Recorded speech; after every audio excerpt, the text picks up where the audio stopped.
So এই guys welcome back to channel, welcome back to new video. তো চারিদিকে যেদিকেই তাকাই সেদিকেই শুধু বিল্ডিং, বাড়ি, বিল্ডিং, সবুজের খুবই অভাব।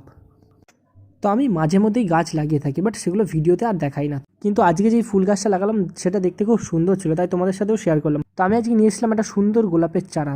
তো ফার্স্টেই টপ থেকে মাটিগুলো বের করে নিলাম, আর তারপরে গাছটার যেটা প্যাকেটে ছিল প্যাকেটটা কেটে মাটিগুলো দিয়ে সাইডে ভরে দিলাম।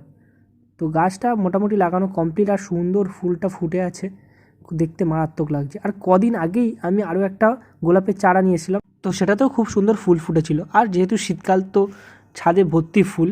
তো তোমরাও যদি এরকম গাছ ভর্তি ফুল আর ফল পেতে চাও তাহলে আরও গাছ লাগাতে হবে, যার ফলে ছাদ যেমন সুন্দর লাগবে তেমনই অক্সিজেনের পরিমাণও বাড়বে। তো আজকের ভিডিওর একটাই উদ্দেশ্য ছিল, plant more plants and save the earth. তো আজকের ভিডিওটা এতটাই, দেখা হচ্ছে নেক্সট ভিডিওতে, টাটা।